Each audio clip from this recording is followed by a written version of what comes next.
Honestly, Sophie, if you can't even manage to keep a decent job, how do you expect us to trust you with anything important? Just stick to serving the drinks. The words cut through the murmur of polite conversation like a blade. I stood there, frozen, holding a tray of champagne flutes that suddenly felt impossibly heavy. The crystal glasses caught the light from the chandelier above, throwing tiny rainbows across my aunt's perfectly made-up face. She didn't even look at me when she said it, just tossed the words over her shoulder like she was commenting on the weather, then turned back to her circle of admirers. Around me, the room went silent for exactly 3 seconds. Then the conversation resumed, a little louder than before, as if volume could erase what had just happened. No one met my eyes. Not my cousin Rachel, who I used to share secrets with when we were kids. Not Uncle Tom, who always claimed I was his favorite niece. Not even my own mother, who stood near the fireplace pretending to admire a painting she'd seen 1,000 times. I'm Sophie Hayes. I'm 28 years old. I live in a 400 square foot apartment in Seattle, where the heating barely works and the neighbors argue every night at 2 in the morning. I'm a freelance graphic designer, which sounds better than it is. Most months, I'm choosing between paying rent on time or buying groceries that aren't ramen. I take the bus everywhere because my car died 2 years ago and I can't afford to replace it. My family doesn't know any of this. Or maybe they do, and they just don't care. This gathering was at Aunt Caroline's house in Bellevue, the kind of house that has a name instead of just an address. The kind of place where the guest bathroom has fresh flowers and monogrammed hand towels that you're afraid to actually use. I'd been invited, but the invitation came with an unspoken condition. Show up. Be useful. Don't embarrass us. So I showed up, and I was useful. I parked 3 blocks away because I didn't want anyone to see my rusty bike. I smiled. I served drinks. I pretended not to notice when my cousin Brandon made a joke about people who can't hack it in the real world. It's funny how a single dismissive sentence can crystallize a lifetime of neglect. That moment, standing there with the ice melting in my hands, I realized this wasn't just about a job. It was about my worth. If you've ever felt that cold, sharp sting of being invisible, you know exactly what I mean. Stay with me, because this is the story of what happens when the invisible finally decides to be seen. If you want to see how this quiet fire burns, please take a second to like and subscribe. I set the tray down on the marble counter. My hands were steady. That surprised me. I'd expected them to shake, expected tears to come, expected some visible sign of the humiliation burning through my chest. But there was nothing, just a strange cold clarity. I looked at Aunt Caroline, really looked at her. She was laughing now, her head thrown back, her diamond earrings catching the light. She had no idea. None of them did. They thought this was just another family gathering, another opportunity to remind me of my place in their carefully constructed hierarchy. I felt a switch flip inside me, a quiet, cold resolve that had been dormant for 28 years. The drinks were still in my hand, but I knew with absolute certainty that I would never be serving anything to this family again. I walked out of Aunt Caroline's house that night with my head high and my hands empty. The cold air hit my face and I realized I'd left my jacket inside. I wasn't going back for it. The neglect didn't start at that party. It started long before I could even understand what was happening. My grandfather, Arthur Hayes, built a fortune in real estate development, 3 apartment complexes in downtown Seattle, a shopping center in Tacoma, investments I couldn't even name. He was the kind of man people called a self-made success story. He had 2 children, my mother Elizabeth and Aunt Caroline. My mother married a high school teacher. Aunt Caroline married a corporate lawyer. That was all it took. That single difference in tax brackets determined everything that came after. When I was 7, my cousin Rachel got a new BMW for her 16th birthday. I remember because it was the same week my mom told me we couldn't afford the field trip to the Science Museum. $20. That's what it cost. $20 that we didn't have while my grandfather wrote a check for $40,000 without blinking. My parents died in a car accident when I was 19. Grandfather paid for the funeral. He made sure everyone knew it too. stood up at the service, and talked about family and legacy and taking care of our own. 2 weeks later, I asked him if he could help with my college tuition. I'd gotten into a good design program, but the loans were crushing me. Sophie, you need to learn the value of hard work, he said. I didn't hand your cousins everything on a silver platter. Except he did. Rachel's entire education was paid for. Brandon got a down payment on his first house. When Caroline wanted to start her interior design business, grandfather wrote her a check for $200,000, called it seed money. I worked 3 jobs to finish school, graduated with $60,000 in debt, moved into that tiny apartment because it was all I could afford, started freelancing because no one would hire me full-time without connections. And I didn't have connections. I had a family that forgot my birthday 3 years in a row. Last Christmas, grandfather called me. His voice was warm, almost fatherly. It caught me off guard. Sophie, I've been thinking about you, he said, about your future. My heart jumped. I hated that it did. I want you to know that you'll be taken care of, he continued. When the time comes, there will be provisions. Your family, that means something. I thanked him. I actually thanked him. Told him how much it meant to hear that, how much I'd been struggling, how scared I was some months when rent was due. Don't worry, Sophie, you'll be taken care of eventually. Eventually. That word should have warned me, should have told me everything I needed to know, but I was desperate enough to hear it as a promise instead of a dismissal. He said, "Don't worry, Sophie, you'll be taken care of eventually." I didn't know then that eventually was a lie, and taken care of meant being left with nothing but the scraps of their pity. 3 months before that party, grandfather decided to sell the cabin in Snoqualmie. It was the one place that held actual memories for me. My parents took me there every summer when I was little. We'd fish in the creek and roast marshmallows, and my dad would tell stories about growing up in those woods. The family held a meeting about it. Everyone was invited. I showed up early with a folder full of research. I looked into what it would take to keep the property, maintenance costs, tax implications, rental potential. I thought if I came prepared, if I showed them I'd done the work, maybe they'd listen. Marcus walked in 20 minutes late with coffee stains on his shirt. "So we're selling, right?" he said before he even sat down. "I could use the cash." Marcus is Aunt Caroline's oldest son. He's 32 and works in his father's law firm doing something vague with contracts. He drives a Tesla and complains about parking. "Actually," I said, "I think we should consider other options." I put together some numbers. I started to open my folder. Grandfather held up his hand. "Sophie, sweetheart, this is a financial decision. We need to think practically." "That's what I'm doing," I said. "If we rent it out during peak season, we could generate enough income to cover the expenses and still have family access." "Marcus needs the money for his new house," Aunt Caroline said. Like that explained everything. Like Marcus's third investment property was more important than the last place I could remember my parents. "We all get a share though, right?" I asked. The room went quiet. Grandfather cleared his throat. "The property is in my name, Sophie. I'll distribute the proceeds as I see fit." Marcus got 60%. Rachel got 25. I got 15 and a lecture about being grateful. That wasn't even the worst part. Before my mother died, she had this music box. Antique, hand-painted, played a song I can't remember the name of. She'd promised it to me, told me it would be mine someday. After the funeral, I asked grandfather about it. "Oh, that old thing," he said. "Caroline wanted it for her collection. It's better off with someone who appreciates antiques." I saw it last year on Marcus's girlfriend's Instagram. She was using it to hold spare change. Every family gathering was like that. Small cuts, casual dismissals. The assumption that my time, my feelings, my future mattered less than theirs. I stopped bringing up my struggles because the response was always the same. "Well, if you'd chosen a more stable career.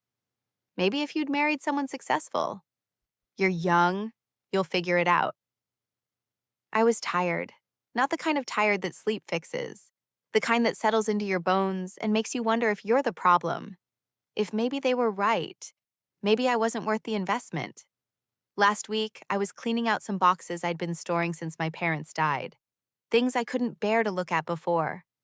I found a stack of my mother's old papers, bills, recipes, a birthday card I'd made her in third grade. At the bottom was a letter, partially burned, like someone had tried to destroy it and change their mind. The paper was brittle and the ink had run in places, but I could make out my grandfather's handwriting at the top. Most of it was illegible, water damage or fire damage or just time. But two words stood out, clear and sharp in the middle of the page: trust. And right below it, million.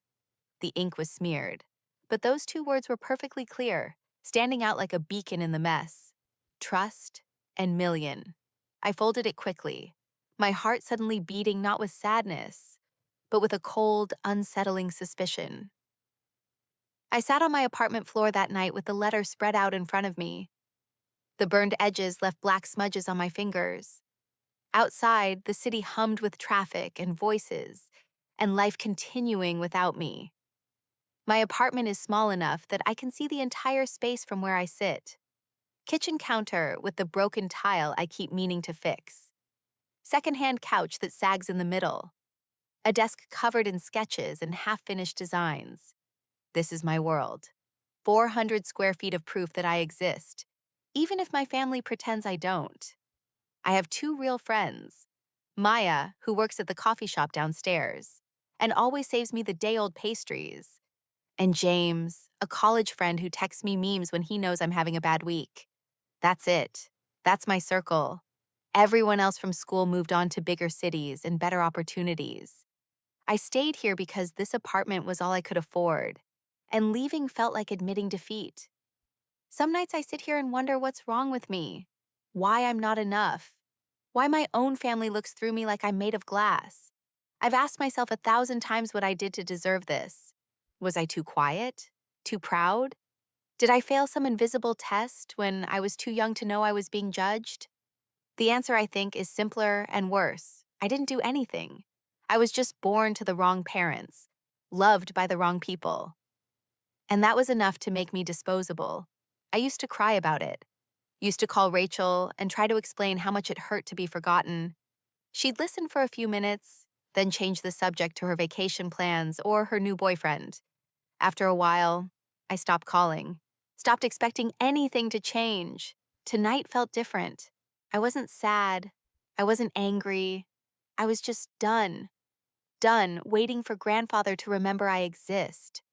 Done hoping Aunt Caroline would see me as more than hired help. Done pretending that eventually meant anything other than never. I picked up the letter again, held it up to the light. Trust, million. Two words that didn't make sense together unless there was something I didn't know. Something they'd kept from me. My laptop was on the couch. I grabbed it and sat back down on the floor. Opened a browser, stared at the empty search bar. I'd never looked before. Never thought to question what grandfather told me. He said there was no money for my education, so I believed him. He said the cabin sale was necessary, so I accepted it. He said I'd be taken care of eventually, and I waited like a good, patient fool. But trust and million don't appear in the same letter by accident. They don't get half burned and hidden in a box of my dead mother's things for no reason. I typed slowly. Hayes Family Trust, Seattle. My fingers were steady. That surprised me. I thought they'd shake. Thought I'd feel nervous or scared or something other than this cold, clear determination. The search results loaded. Pages of legal documents, court filings, estate planning websites. I clicked on the first link, then the second. Started reading through dense legal language that made my eyes hurt. I wasn't looking for money anymore. I was looking for the lie, and I knew, with a certainty that chilled me, that I was about to find it. It took me 3 hours to find it. 3 hours of clicking through legal databases and public records and archived court documents. My eyes burned from staring at the screen. My coffee went cold. But I found it. The Hayes Family Irrevocable Trust, established in 1998, created by Arthur Hayes. Primary beneficiaries listed as Elizabeth Hayes, my mother, and Caroline Hayes, my aunt. Secondary beneficiary, Sophie Hayes, upon the death of Elizabeth Hayes. I read it twice to make sure I understood. Then I read it again. The trust was real. It existed. and I was named in it. The estimated value at the time of creation was $1.2 million. That was 27 years ago. With standard investment growth, conservative estimates, the current value would be somewhere around 3 to 4 million. $3 to $4 million that I knew nothing about. I scrolled down, found the management documents. The trust required 2 signatures for any major transactions: Arthur Hayes as grantor and a designated family trustee. The trustee, as of 2010, was Aunt Caroline. My hands started shaking then. Just a little. Just enough that I had to set the laptop down for a moment and breathe. All those years, all those times grandfather said there was no money, all those lectures about hard work and living within my means. All of it was a lie. The money existed. It had always existed. And they kept it from me. I kept reading, found the distribution terms. Upon Elizabeth Hayes's death, her share was to be transferred to her daughter, Sophie Hayes, in full. No conditions, no delays. Just a straightforward transfer that should have happened 6 years ago when my mother died. It never happened. The money never came to me, and no one ever mentioned it. I clicked on the attached documents, financial statements, transaction histories, pages and pages of numbers that made my head spin. But one transaction stood out, recent, just 8 months ago. A withdrawal, $575,000, signed by Caroline Hayes, approved by Arthur Hayes, reason listed as family estate expenses. $575,000, more than I'd earned in my entire life, gone. Spent on what? Marcus's new house? Rachel's wedding? Aunt Caroline's European vacation? I thought about the cabin, the way they sold it and kept most of the money. I thought about my mother's music box sitting on Marcus's girlfriend's dresser. I thought about every birthday they forgot, and every family dinner where I served drinks, while they made decisions about properties and investments and futures that apparently included my money, but never included me. The exhaustion I'd carried for years started to crack. Something else pushed through, something sharp and cold and absolutely clear. I sat there, staring at the screen, the weight of the lie pressing down on me. How could they look me in the eye for years, knowing this, knowing I was struggling while they were living off what was rightfully mine? I wonder, if you were in my shoes, would you have walked away, or would you have stayed to burn the whole thing down? Let me know what you think in the comments below. I opened a new folder on my desktop, named it Evidence, started downloading every document I could find: trust agreements, financial statements, transaction records. I saved everything, organized it by date, made backup copies on a flash drive. The clock on my laptop said it was 2 in the morning. I didn't care. I wasn't tired anymore. I found one more document, a recent financial statement. Current trust value, $3.4 million. Current balance available for distribution to Sophie Hayes, $2.1 million. $2.1 million. That's what they owed me. That's what they'd been hiding while I ate ramen and rode the bus and worked myself sick trying to survive. The number was staggering, but it was the signature that broke the calm. Caroline Hayes. Right there at the bottom. It wasn't just a betrayal, it was theft. And in that moment, the exhaustion was replaced by a cold, clear, and utterly focused rage. I closed the laptop, the screen reflecting the face of a woman who was finally ready to fight. Aunt Caroline called 2 days later. I was at my desk working on a logo design when my phone lit up with her name. I almost didn't answer. But I needed to hear what she'd say now that I knew the truth. "Sophie, darling, how are you?" Darling. She'd never called me that before. "I'm fine," I said. "What do you need?" "I'm calling because I'm worried about you. You left the party so abruptly the other night. I wanted to make sure everything was okay." She didn't sound worried. She sounded like someone reading from a script. "Everything's fine," I said. "I just had an early morning." "Well, I'm glad to hear that. Listen, I was talking to Marcus yesterday, and he mentioned he's trying to get his consulting business off the ground. You know how hard it is for young people these days." Marcus was 32 and had never worked anywhere that wasn't owned by family. He needs a website, Caroline continued. Something professional. And I immediately thought of you. You're so talented with that design work you do. That design work? Like it was a hobby instead of how I paid rent. I'm pretty busy right now, I said. Oh, Sophie, it wouldn't take much of your time. Just a simple site, a few pages. You could probably do it in a weekend. And it would mean so much to Marcus, to the family. There it was, the family card, the one she always played when she wanted something. Your mother would have wanted you to help, she added, softer now, like she was delivering something precious and fragile. My mother, the woman whose share of a $3 million trust was stolen while she was dying. The woman Caroline pretended to mourn while spending her money. I took a breath, kept my voice level. A website like that usually costs about $5,000, I said. If I'm doing it as a favor, I'd need something in return. Silence on the other end. I could hear her recalculating. What kind of something? She asked. Marcus mentioned he's been managing some family investments.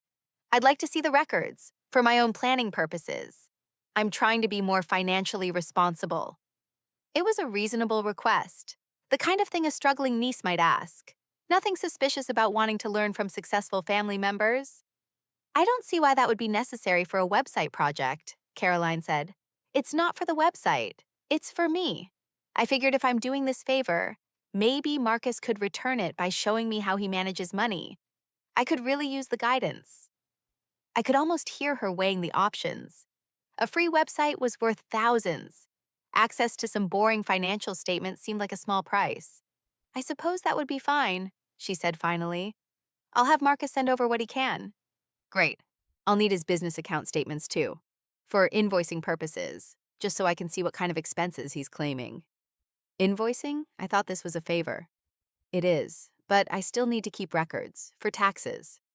Another pause, shorter this time. Fine. I'll make sure he sends everything over. We said goodbye.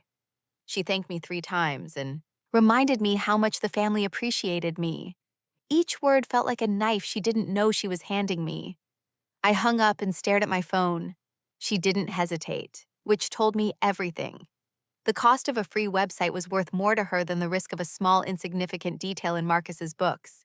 She had no idea what I was truly looking for. Marcus sent the files 3 days later, a zip folder with the creative title, Business Stuff. I downloaded it at midnight when I couldn't sleep, opened it with coffee going cold beside me, and my apartment silent except for the hum of my laptop. There were bank statements, tax returns, invoices for consulting work that looked suspiciously vague, but buried in a subfolder labeled Family Admin was what I really needed. Trust distribution records, investment summaries, and a PDF titled Estate Transfer 2019. I opened it, read it twice, then sat back and stared at the ceiling. The document was a legal transfer of trust management authority. It moved control from my mother's estate to Aunt Caroline, effective 6 months after my mother's death. Standard procedure, probably. Except for one problem. The signature at the bottom, the one that was supposed to be my mother's consent, was wrong. I'd seen my mother's handwriting my entire life. Birthday cards, grocery lists, notes she'd leave on the fridge. Her signature was neat, controlled, slightly slanted to the right. This signature was shaky. The letters were too large. The spacing was off. My mother didn't sign this document. Someone else did. I zoomed in on the image. The date was from 2 weeks before she died. She was in hospice by then, could barely hold a pen. I remember because I'd tried to get her to sign a get well card from her book club and she couldn't manage it. Her hands shook too much. But somehow she signed a legal document transferring millions of dollars to her sister. I opened another file, found loan documents. The trust had been used as collateral for a business loan Marcus took out in 2021. $200,000. The loan was never repaid. Instead, it was written off as a family distribution. Another file showed investment transfers. Money moved from conservative bonds into a private real estate venture. The venture was owned by a company called Hayes Properties LLC. I searched the name, found the registration. Owner, Caroline Hayes. Co-owner, Arthur Hayes. My grandfather wasn't just complicit, he was a partner. They'd been systematically draining the trust for years, using it as their personal bank account. And they covered it up with paperwork that made it look legitimate. Loans that were never repaid, investments that only benefited them, distributions that went everywhere except to me. I made a new folder, started organizing everything by date, built a timeline that showed exactly when each transaction happened and who authorized it. The pattern was clear, obvious, undeniable. Every major withdrawal happened right after a family event where I was present, right after I'd asked for help or mentioned struggling. They'd sit across from me at dinner, listen to me talk about my broken car or my overdue rent, then go home and pull another $50,000 from the trust that was supposed to support me.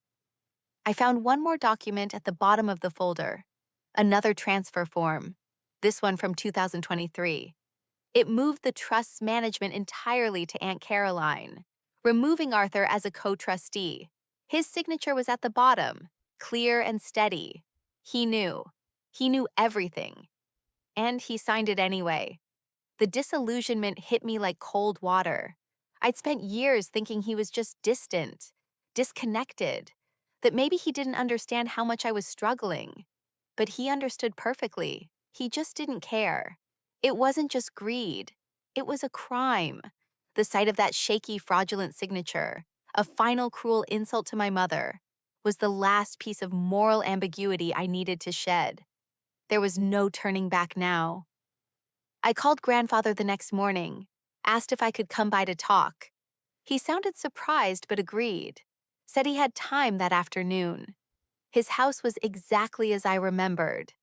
Large, immaculate, the kind of place where you're afraid to touch anything. He met me at the door wearing a cardigan and reading glasses hanging from a chain around his neck. "Sophie, this is unexpected. Come in." We sat in his study, dark wood furniture, books on shelves that no one ever read. He offered me tea. I declined. "What's this about?" he asked. I pulled out a folder, set it on the desk between us, opened it to the first document. "I found the trust," I said. His face didn't change, not immediately, just a slight tightening around his eyes. "I don't know what you're talking about." "The Hayes Family Irrevocable Trust, established in 1998, primary beneficiaries Elizabeth Hayes and Caroline Hayes. I'm listed as a secondary beneficiary." He leaned back in his chair, folded his hands. "That trust was dissolved years ago." "No, it wasn't. It's currently valued at $3.4 million, and I'm owed $2.1 million of it." Silence. The clock on the wall ticked. Outside, a lawnmower started up. "Sophie, you don't understand how these things work. There are complexities, legal requirements.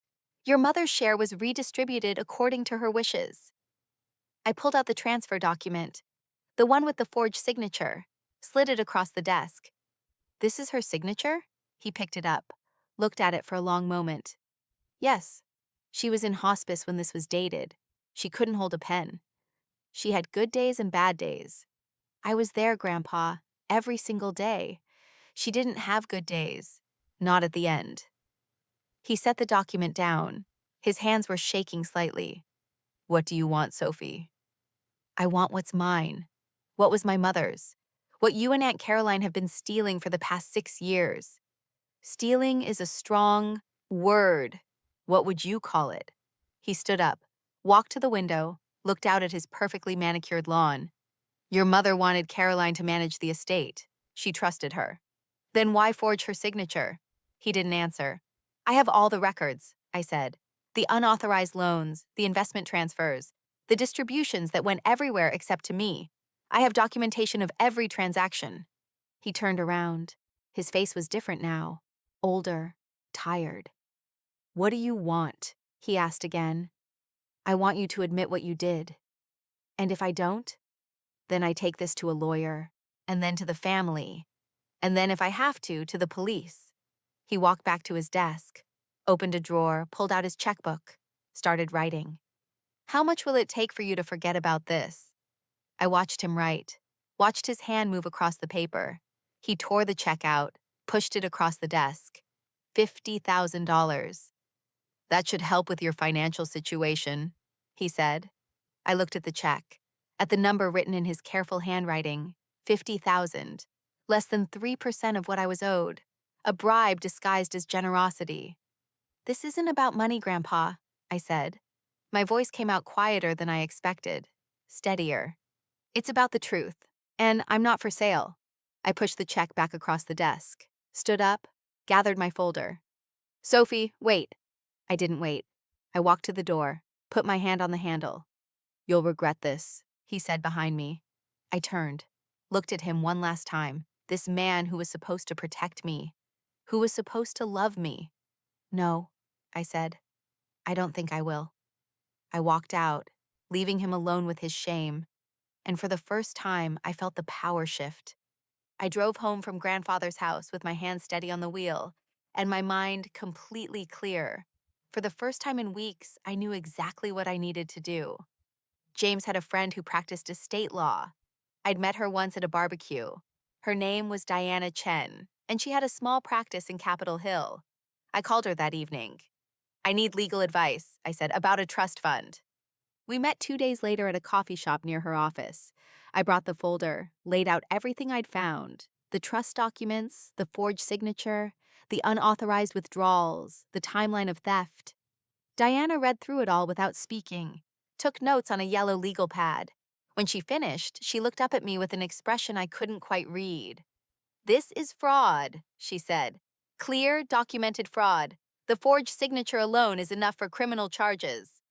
What are my options? You file a lawsuit, breach of fiduciary duty, fraud, conversion of assets. You'd be suing your aunt, possibly your grandfather as an accessory. You'd almost certainly win. How long would it take? A year, maybe 2. Depends on how hard they fight. I thought about that. A year of legal battles, depositions, court dates. My family's dirty laundry spread across public records. There's another option, Diana said. You could demand a settlement, present the evidence privately, give them a chance to return what they stole without it becoming public. Would they take it? Probably not.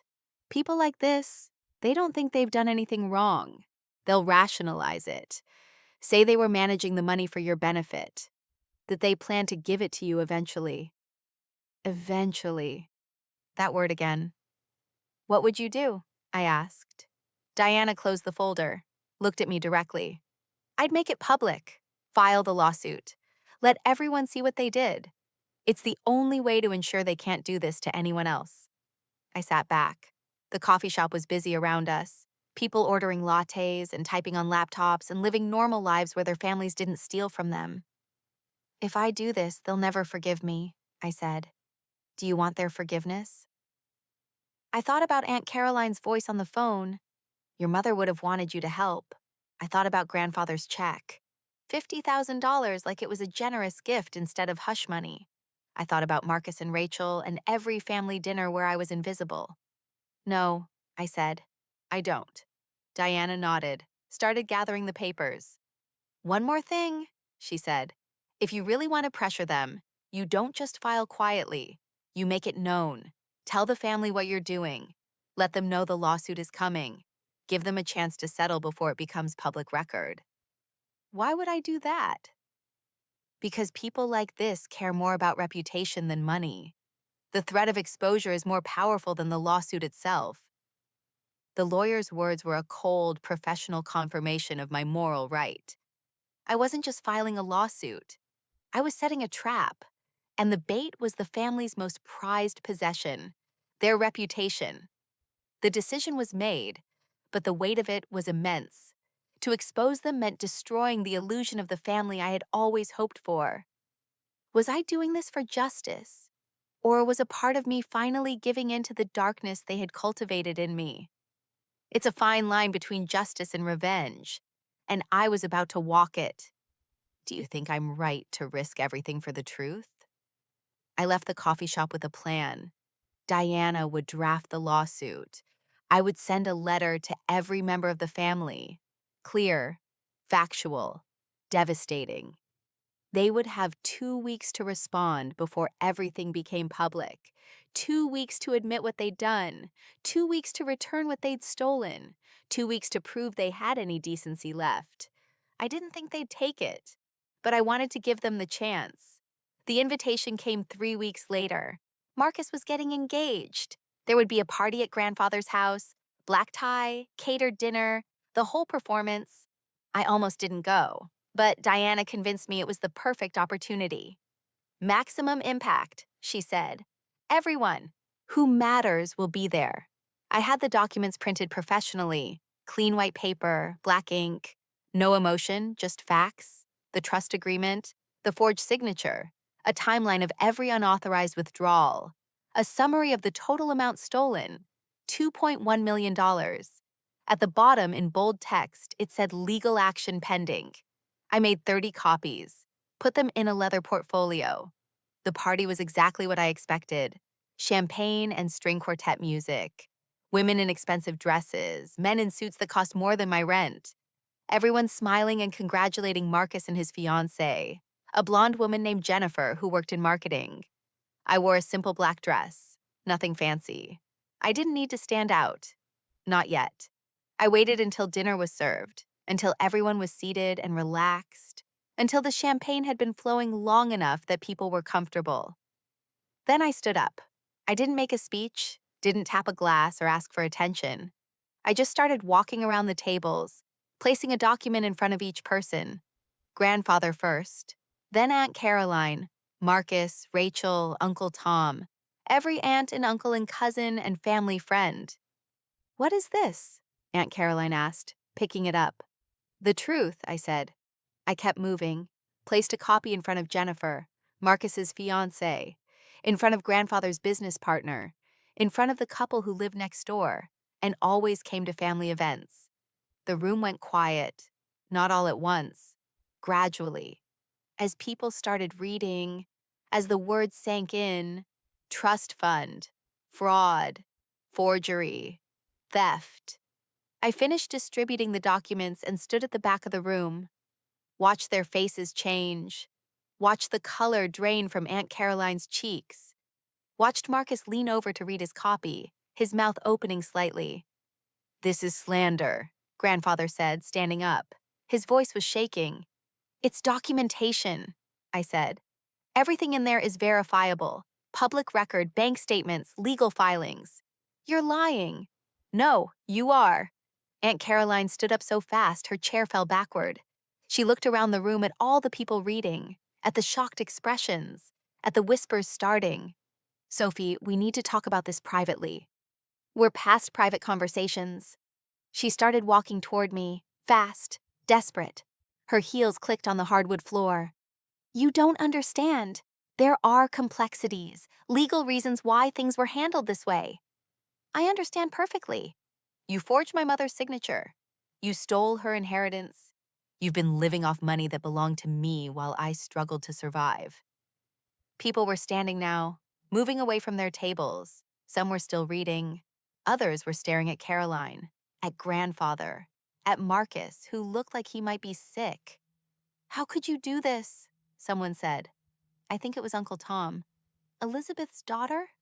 Caroline reached for my arm. Her fingers were cold. "Please, we can fix this. We can work something out."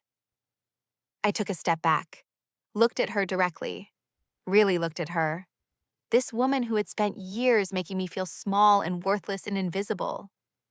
"It's done, Caroline," I said, using her first name for the first time. "The truth is out." Her face crumpled, not with sadness, with panic, with the realization that everything she'd built, every lie she'd told, every comfortable assumption she'd made about getting away with it, was collapsing. "You'll destroy this family," she whispered. "No," I said. "You already did that."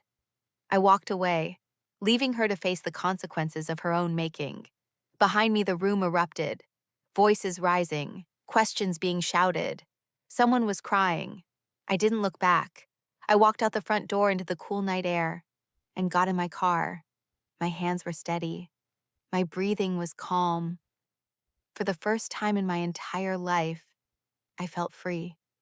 The call started the next morning, not to me, to everyone else.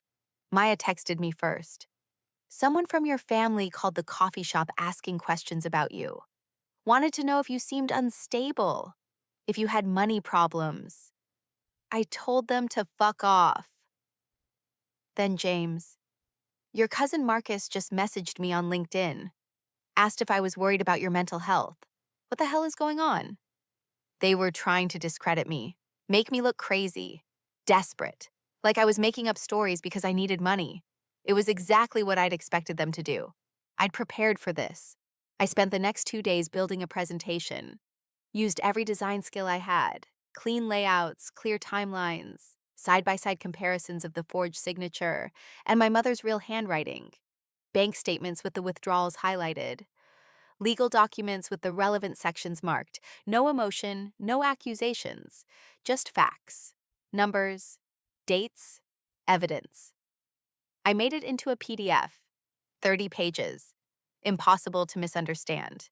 Then I created a simple website, anonymous domain, password protected, uploaded the presentation. I sent the link to every person who'd been at the engagement party, to grandfather's business partners, to the board members of the charity Caroline worked with, to the neighbors, to Marcus's colleagues at the law firm. The password was my mother's birthday. Within hours, my phone started buzzing. Not with threats this time, with questions, with people saying they had no idea, with apologies, with offers of support. Rachel called. We hadn't spoken since the party. Is this real? She asked. Her voice was small. Yes. All of it? The trust? The forgery? Yes. Silence. Then, I didn't know, Sophie. I swear I didn't know. Your mother did. Marcus did. Grandfather did. What are you going to do? I'm going to take them to court. I'm going to get back what they stole. And I'm going to make sure everyone knows exactly what they did. She was quiet for a long time. Then she said, I'm sorry. For everything. For not seeing it. For not helping you. Thank you, I said, and I meant it. The next attack came through email, anonymous account, sent at 3 a.m. Drop the lawsuit or you'll regret it. We have lawyers, we have resources. You have nothing. This will destroy you. I read it twice. The wording was clumsy, desperate. It sounded like Marcus trying to sound threatening. I forwarded it to Diana. Save this, she replied. Harassment, intimidation, it'll help our case. I had one more piece of evidence I'd been holding back. The bank's internal audit. I'd requested it weeks ago through a formal legal channel. It showed every transaction on the trust account for the past 10 years, including several that had been flagged as suspicious by the bank's fraud detection system. The bank had flagged them, and no one had followed up, because the account holder was Arthur Hayes, respected businessman, because no one thought to question him. The audit was damning, clear, professional, impossible to dispute. I sent it to Diana with a note. File this with the lawsuit. Let them see what we have. The threat was empty, a desperate gasp from a drowning man. But it confirmed one thing. I had them cornered. I deleted the message, then sent the final, most damning piece of evidence, the bank's internal audit, to my lawyer. The game was over. They just hadn't realized it yet. Diana filed the lawsuit on a Tuesday morning. By Tuesday afternoon, the court had issued a temporary restraining order freezing all assets connected to the Hayes family trust. That meant Caroline's personal accounts, Marcus's business accounts, any property or investment that had been purchased with trust funds. Everything locked, inaccessible, pending investigation. Diana called me with updates throughout the week. Caroline's lawyer is demanding an emergency hearing. They're claiming financial hardship. Can they get one? They can try, but the evidence is pretty clear. The judge isn't going to unfreeze assets that were obtained through fraud. I sat in my apartment listening to her explain the legal process. Motions and counter motions, discovery requests, deposition schedules. It all felt distant, like watching something happen to someone else. But it was real, and it was working. Marcus's consulting business collapsed within days. Without access to his accounts, he couldn't make payroll, couldn't pay rent on his office. His employees quit. His clients left. The business he'd built on stolen money disappeared as quickly as the money itself. Caroline had to pull her daughter out of private school, had to cancel the Mediterranean cruise she'd booked, had to list her second car for sale. Small things, inconveniences, nothing compared to what they'd taken from me, but enough to hurt. Rachel called me again. "Mom's falling apart," she said. "She's talking about losing the house, about bankruptcy." She should have thought about that before she forged my mother's signature. I know, I'm not defending her. I just thought you should know. Why? Because you're not like them, Sophie. You're better than this. I thought about that. About whether revenge made me the same as them. Whether seeking justice was the same as seeking suffering. "I'm not doing this to hurt them," I said. "I'm doing this because it's right. Because the law says what they did was wrong. If they suffer, it's because of their choices, not mine." She didn't respond, just said goodbye and hung up. The lawsuit moved forward. Depositions were scheduled. Caroline would have to testify under oath. Marcus would have to explain the unauthorized withdrawals. Grandfather would have to admit he knew about the forgery. Everything they'd hidden would become public record. Documented. Permanent. Diana called on Friday with different news. Her voice was careful. "Your grandfather was hospitalized yesterday. Minor heart episode. He's stable, but his lawyer is using it to request a delay in his deposition."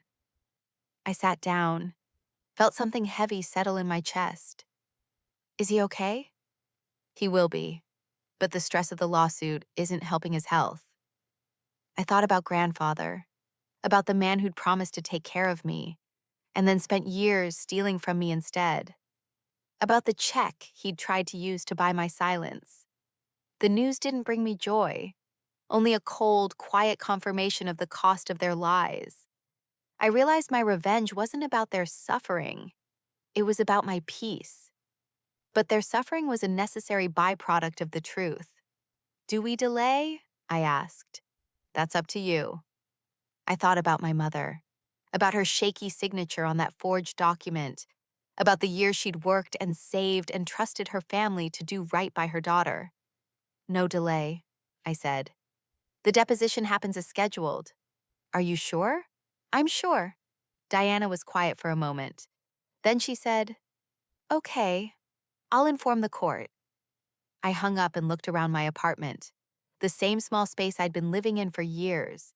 The same broken tile, the same sagging couch. Nothing had changed yet, not physically. But everything felt different, lighter, like I'd been carrying something heavy for so long I'd forgotten it was there. And now it was finally gone. I wasn't happy, not exactly.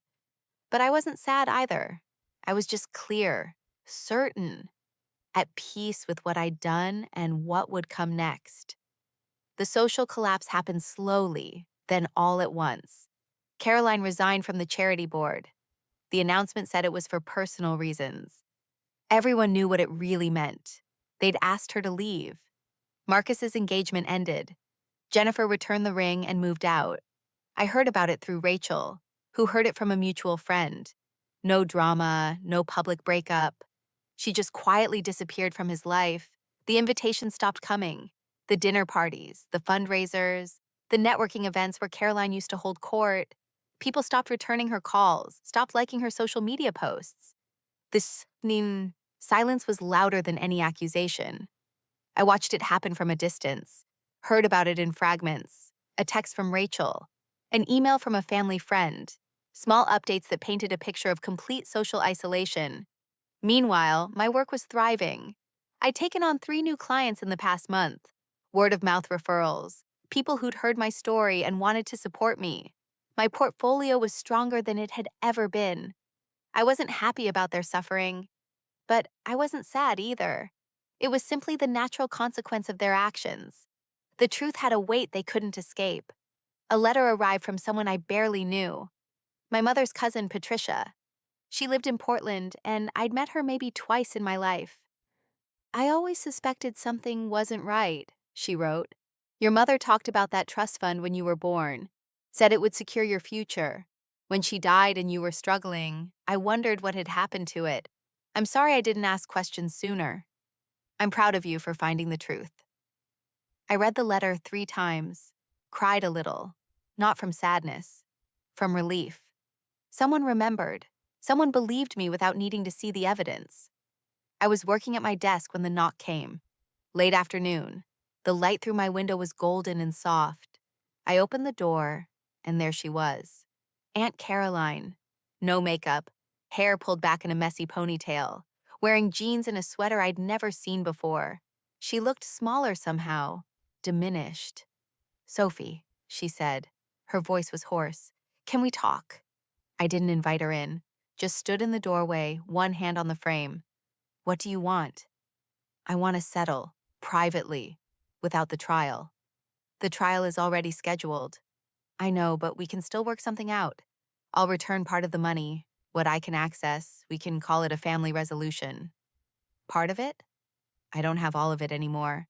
Some of it's been spent, invested. It's complicated." "It's not complicated. You stole $2.1 million. I want all of it back." She looked down. Her hands were shaking. "I can't give you what I don't have." Then the trial continues. "Sophie, please. This is destroying our family. Your grandfather is sick. Marcus has lost everything. Rachel won't speak to me. Don't you think we've suffered enough?" I thought about my mother, about the years I'd spent struggling while they lived in luxury, about every birthday they forgot, and every time they made me feel worthless. "No," I said, "I don't." She looked up at me then, really looked at me, and I saw something in her face I'd never seen before. Fear. Real, desperate fear. She stood on my doorstep, the picture of her former arrogance completely gone, replaced by a raw, desperate fear. I didn't invite her in. I simply opened the door wide enough to see her face and waited for her to speak. "I can get you $800,000 by next month," Caroline said. "That's everything I can. Liquidate. You drop the lawsuit. We sign a confidentiality agreement. The family moves on."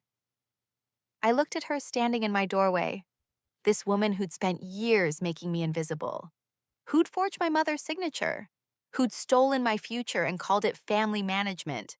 "No," I said. "Sophie, please be reasonable." "I am being reasonable. The trust was worth $3.4 million. I'm owed $2.1 million. You're offering me less than half of what you stole. It's what I have. Then you should have thought about that before you spent the rest." She stepped closer, desperate now. "What do you want from me? An apology? Fine. I'm sorry. I made mistakes. I thought I was doing what was best for the family." "You thought you were doing what was best for yourself." "Maybe. But dragging this through court won't change anything. It won't bring your mother back. It won't give you back the years you struggled. All it will do is destroy what's left of this family." I thought about that, about whether she was right, whether revenge was worth the cost. "This isn't about revenge," I said. "It's about the truth, about making sure everyone knows exactly what you did, about ensuring you can never do it to anyone else." "So you want to punish me?" "No, I want justice. There's a difference." She looked at me for a long moment. Then she nodded slowly. "You've changed," she said. "You used to be so quiet, so eager to please." "I was never quiet. You just never listened." She turned to leave, stopped, looked back. "I hope you get what you want, Sophie. I really do. But when you do, when you have all the money and all the vindication, I hope it fills whatever hole you think this will fill." "It already has," I said. "The hole was never about money. It was about being seen. And now everyone sees exactly who you are." I closed the door. The trial lasted 3 days. Testimonies, evidence, expert witnesses explaining the forgery, bank representatives confirming the unauthorized transactions. It was clinical, procedural, exactly what I needed. The judge took 2 hours to deliberate. When she returned, her face was stern. "In the matter of Hayes versus Hayes, I find in favor of the plaintiff. The defendant is ordered to return the full amount of $2.1 million, plus interest and legal fees. Additionally, a public statement of wrongdoing must be issued by both Caroline Hayes and Marcus Hayes within 30 days. The courtroom erupted. Caroline's lawyer objected. Diana squeezed my hand. I just sat there, feeling nothing and everything at once. Outside, the media was waiting. Cameras, microphones, questions shouted from every direction. How does it feel to win? Will you reconcile with your family? What will you do with the money? The cameras flashed. The reporters shouted questions. But all I could hear was the quiet in my own mind. The noise of their chaos was finally drowned out by the sound of my own peace. Had won, but the victory felt less like a celebration and more like a quiet, final closing of a very old, very painful book. The money arrived in my account 6 weeks later, $2.1 million, plus interest, plus legal fees. The number was so large it didn't feel real at first. I sat at my desk and stared at the balance, thought about all the years I'd struggled, all the times I'd chosen between rent and food, all the nights I'd worked until my eyes burned because I couldn't afford to turn down a project. I didn't go on a shopping spree, didn't buy a new car or a bigger apartment. I paid off my student loans, set up a retirement account, invested the rest in index funds. Boring, responsible. Exactly what my mother would have wanted. I did buy one thing. A small studio space for my design work. Nothing fancy, just a clean, quiet room with good light and enough space to spread out my projects. A place that was mine. Caroline and Marcus's public apology was published in the local paper. 3 paragraphs acknowledging the fraud, apologizing to the family, expressing regret for their actions. It was carefully worded by their lawyer, emotionless, but it was there, in print, permanent. Grandfather never apologized. He moved to Arizona to live with a cousin, left quietly. No goodbye. I heard about it from Rachel. He's embarrassed, she said. Ashamed. Good, I said. And I meant it. Marcus filed for bankruptcy, lost his house, moved back in with Caroline, who'd downsized to a small condo in Renton. They were still family, still together, but diminished, reduced to the reality of their choices. I didn't gloat, didn't celebrate their suffering. I just moved forward, built my business, made new friends, started dating someone kind who asked about my day and actually listened to the answer. Rachel and I stayed in touch, not close, but civil. She'd send a text every few months, ask how I was doing, I'd respond, keep it brief. The relationship was different now, honest, but distant. 1 year after the trial, I visited my mother's grave, brought flowers, sat on the grass beside her headstone. I got it back, I said out loud. Everything they took, everything you wanted me to have. The wind moved through the trees. A bird sang somewhere nearby. I felt peaceful, not happy exactly, but whole, complete. I wish you were here to see it, I continued, but I think you already know. I think you've known all along. I stayed for an hour, just sitting, thinking about the journey, about the girl who'd served drinks at that party and walked away with nothing but humiliation, about the woman who'd found a half-burned letter and decided to fight. The fight had changed me, made me stronger, but also softer in some ways, more forgiving of myself, less willing to accept other people's definitions of my worth. I finally understood that the trust fund wasn't the prize. The prize was the quiet, unshakable knowledge that I was the only person who got to decide my worth. I closed the door to the past, and for the first time, the silence felt like home. This story is a testament to the quiet strength that lives inside all of us when we finally decide to stand up for our own truth. It wasn't an easy fight, but it was worth it. If this story resonated with the quiet fighter in you, I would be truly grateful if you'd share it, like the video, and subscribe to the channel. It helps me keep telling the stories that need to be heard. Thank you for listening.